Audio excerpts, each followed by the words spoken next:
แขวงคำมวนเปิดกระบวนการวันซักยาแห่งชาติเพื่อกำจัดพยาธิหมักแดงใหญ่และหมักแดงน้อยพร้อมตั้งเป้าหมายให้บรรลุ95ส่วนห้อยของกลุ่มเป้าหมาย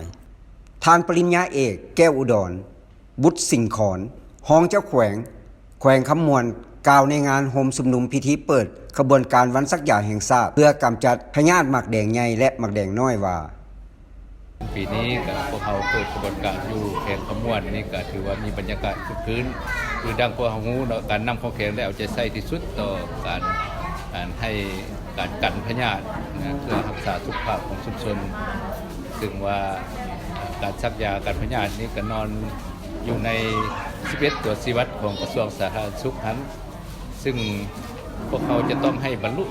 95% ขึ้นไปซึ่งว่าในระยะผ่านมาเจ้าแขวงก็ได้แต่งตั้งคณะกรรมการหนึ่งรับผิดชอบขึ้นกับมีท่านรองเจ้าแขวงคือข้าพเจ้าเนี่ยเป็นผู้ลงลึกชี้นำเกี่ยวกับเรื่องดังกล่าวนี้ก่อนหน้านี้พวกเขาก็ได้จัดกองประชุมเพื่อได้มีการกะเกี่ยมห้างหาหอบร้านในการซักยาการพยาธินี้ก็เห็นได้ว่ามาฮอดมื้อนี้กับพวกเขาก็ได้มีการเริ่มกระบวนการอย่างกว้างขวาง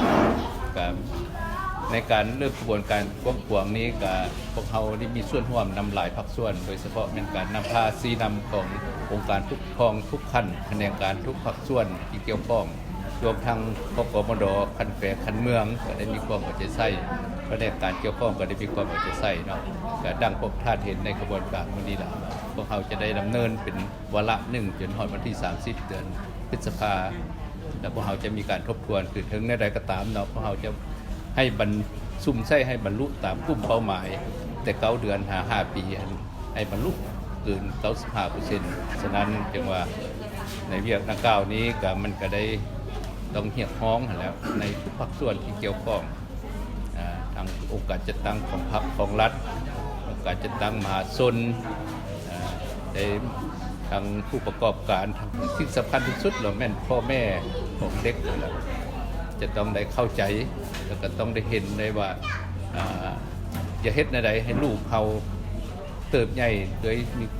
สุขภาพที่เข้มแข็งแข็งแรงปราศจากพยาธิหมักแดงน้อยหมักแดงใหญ่นี่เนาะได้นำเอาลูกเอาหลานมาซักมาให้วัคซีนในบรรดาแต่ละท้องถิ่นของพวกท่านโดยเฉพาะมันอยู่ในสุขศาลาอยู่น้ำบ้านที่แพทย์ที่หมอได้นัดได้หมายตามวันเวลาจะให้มาครบถ้วนนำกันเนาะ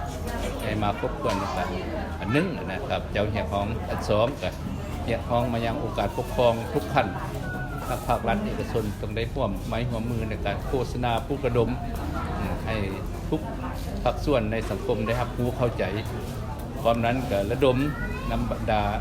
บริษัทห้างร้านธุรกิจต่างๆเช่นกันเนาะพวกท่านสามารถประกอบส่วนใดแนวใดเนาะความพากันประกอบส่วนเพื่อเฮ็ดให้สังคมของพวกเขานี้ปราศจากพยาธิดังกล่าวนี้ในอนาคตนี้สำหรับพิธีดังกล่าวจัดขึ้นในวันที่20พฤษภาคม2024ที่เมืองทาแขกแขวงคำมวนซึ่งมีภาคส่วนเกี่ยวข้องสื่อมวลชนจากศูนย์กลางนำโดยศูนย์สถิติและข่าวสารสาธารณสุขกระทรวงสาธารณสุขได้รับการสนับสนุนโดยองค์การUNICEF ประจำลาว